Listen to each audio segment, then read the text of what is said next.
Bismillahirrahmanirrahim. Donc, on va essayer de vous donner le corrigé du contrôle de maths 1 du 22 novembre. Donc, il y avait 3 exercices de proposer. Le contrôle était noté sur 16 points, puisqu'il y a 4 points qui vont être donnés en TD. Donc, le premier exercice est sur 4 points. On vous dit soit A, B, 2 réels, montrer que si A est différent de moins 1 et B différent de moins 1, ceci implique que A plus B plus AB est différent de moins 1. Ça, c'est sur 4 points. Exercice 2, sur 6 points, il y a 2 questions. La première est sur 2 points, la deuxième est sur 4 points. Montrer par récurrence que la somme des entiers de k allant de 1 jusqu'à n est égale à n fois n plus 1 sur 2. Deuxième question, déduire de ce qui précède la valeur de 1 moins 2 au carré, plus 3 au carré, moins 4 au carré, donc plus 5 au carré, moins 6 au carré, plus, jusqu'à arriver à 99 au carré, moins 100 au carré. Déduire, donc il faut déduire de ce qui précède. Donc de cette égalité-là, on doit trouver la valeur de cette addition ici. Bien. L'exercice 3 est sur 6 points, 3 points et 3 points. Première question, on vous dit montrer que racine de 2 est irrationnelle. Deuxième question, on vous dit soit m appartenant à z, n appartenant à z. Résoudre l'équation m plus n racine de 2 est égal à 0. Donc ça, c'était un sujet d'1 heure qu'il fallait traiter.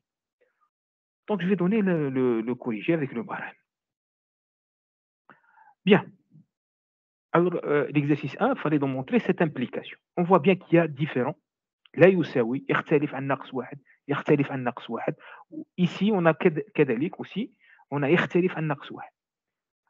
Automatiquement, on va passer à la négation pour avoir égal, égal, égal. Donc, le plus simple, c'est de démontrer cette implication par contraposé. Le plus simple, c'est de démontrer cette implication par contraposé. C'est quoi la contraposée? On a une implication P implique Q. Au lieu de démontrer que P implique Q, on va démontrer que Q bar implique P bar. C'est ce qui s'appelle la contraposée. Alors, déjà, il faut commencer par écrire la contraposée. Donc, ici, ce côté-là, donc A différent de moins 1 et B différent de moins 1, ça représente P.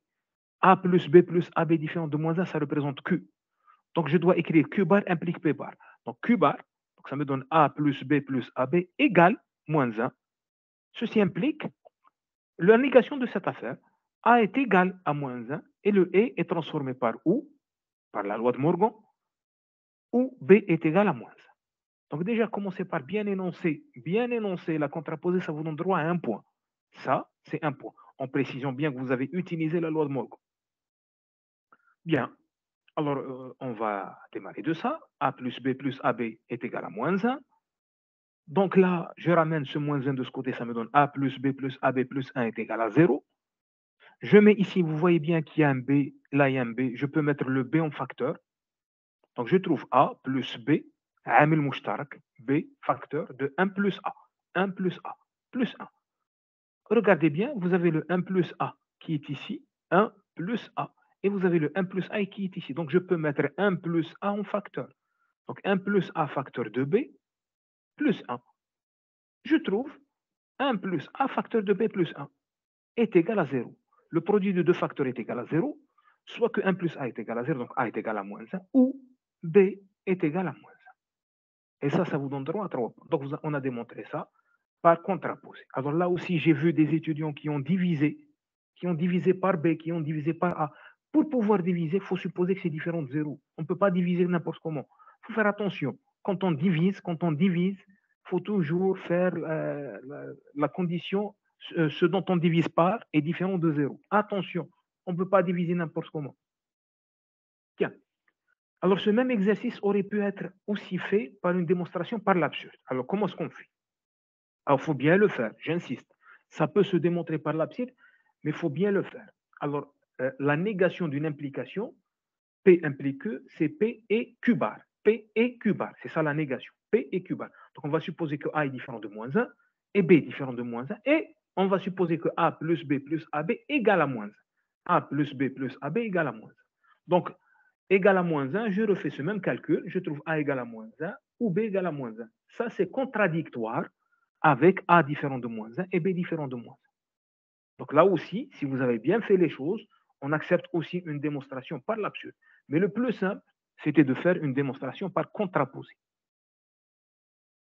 Alors, l'exercice 2, la somme des cas allant de 1 jusqu'à n est égale à n plus 1 sur 2 par récurrence.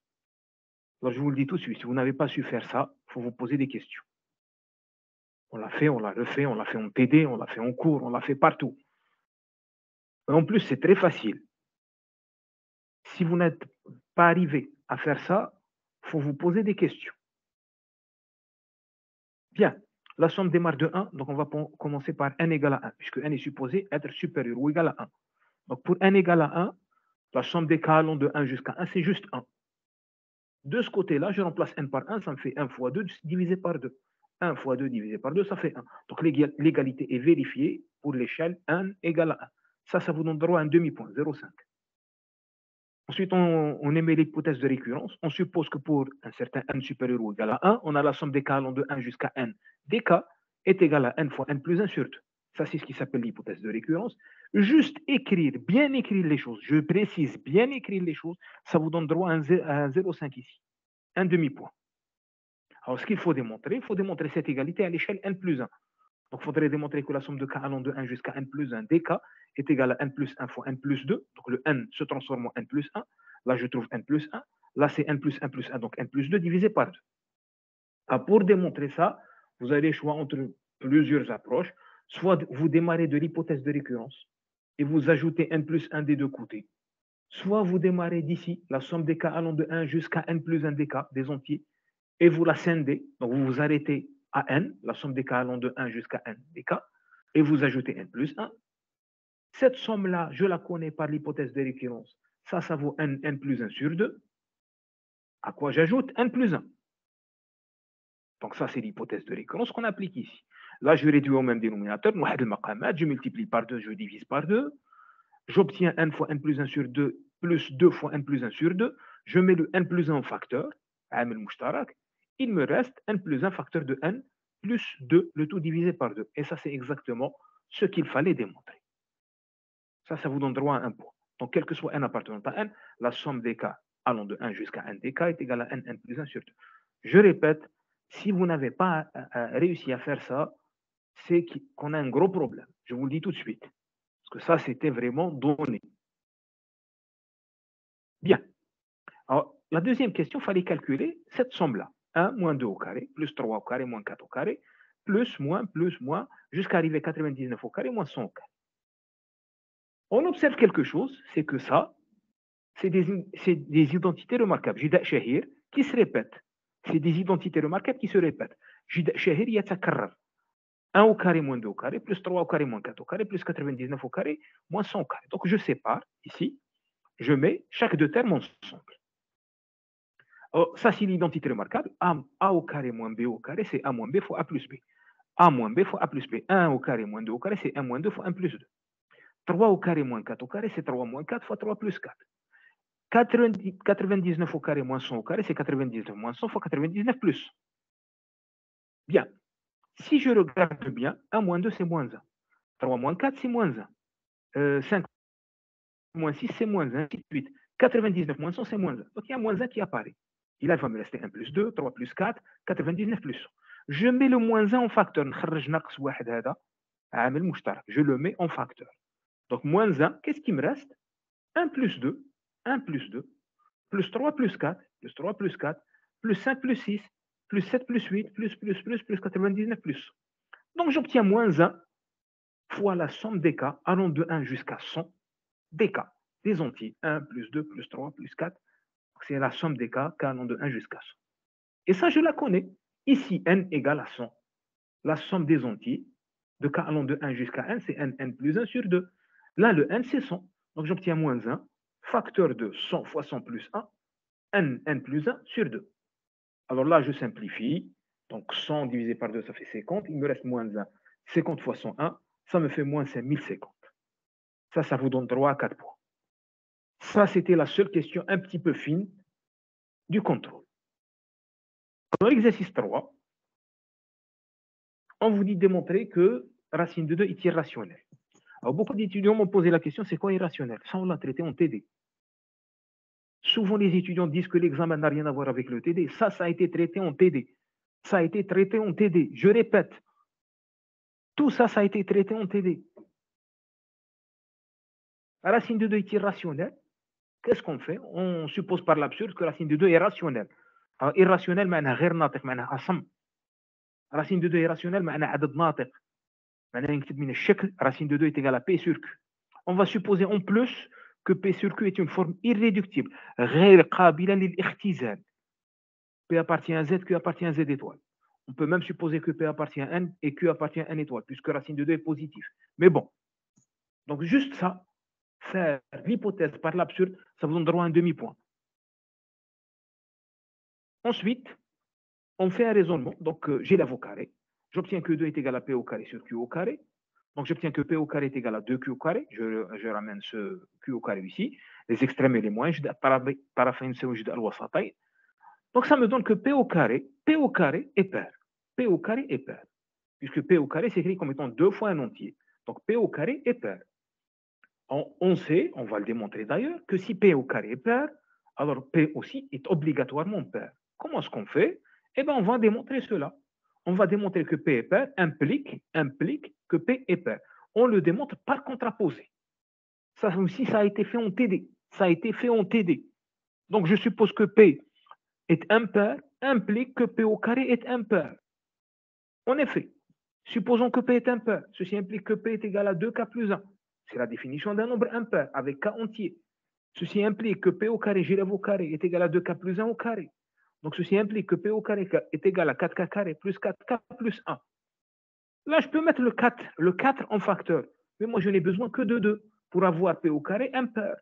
Donc, je crie P au carré est égal à 2, facteur de 2K carré plus 2K plus 1.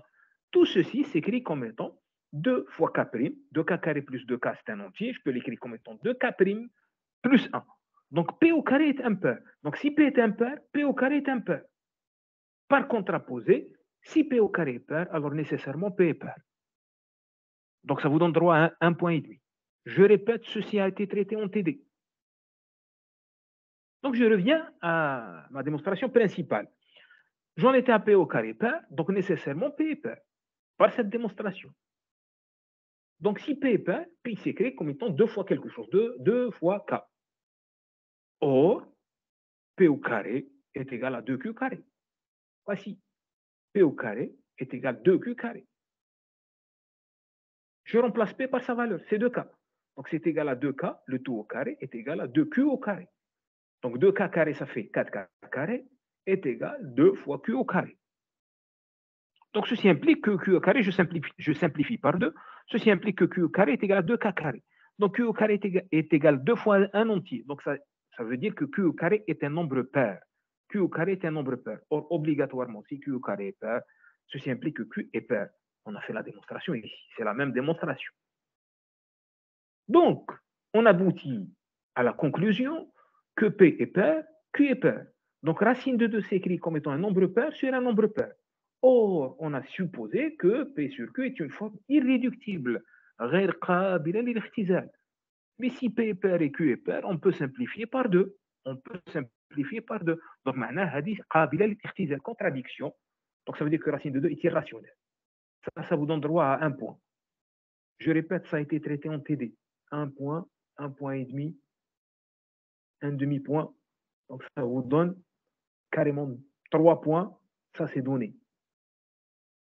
Je répète, souvent les étudiants nous disent que l'examen n'a rien à voir avec le TD.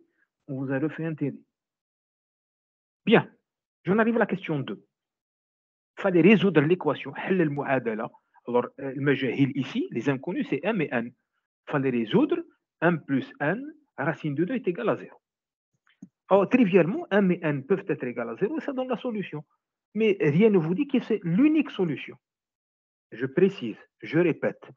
Beaucoup d'étudiants ont directement vu que M égale 0, N égale 0 est une solution. Ça ne suffit pas. Qui vous dit qu'il n'y a pas d'autre solution? Qui vous dit qu'il n'y a pas d'autre solution? Donc, écrire M égale N égale 0 et la solution, ça ne suffit pas. Attention, ما يكفيش غير تقول لي M يساوي N يساوي صفر هو الحل. حتى واحد ما قال لك باللي هو الحل الوحيد ولا ربما كاين حل واحد آخر. C'est clair que si je remplace M et N ici par 0, ça vérifie l'équation. Mais peut-être qu'il y a d'autres solutions. Alors, la bonne méthode est la suivante. Donc là, j'ai 1 plus n racine de 2 est égal à 0. Je ramène ce m de ce côté-là. Donc, j'obtiens n fois racine de 2 est égal à moins m. N fois racine de 2 est égal à moins m. J'aimerais bien diviser par n. J'aimerais bien diviser par n pour avoir racine de 2 est égal à moins m sur n. Pour pouvoir diviser par n, il faudrait que n soit différent de 0. Alors, je me pose la question, si n égale 0, qu'est-ce qui se passe? Alors, si n égale à 0, il y a deux cas. Il faut traiter les deux cas. J'insiste, il faut traiter les deux cas. Si n égale à 0, qu'est-ce qui se passe? J'obtiens ici 0 fois racine de 2 est égal à moins m. Donc, m est égal à 0. Donc, m est égal à n est égal à 0.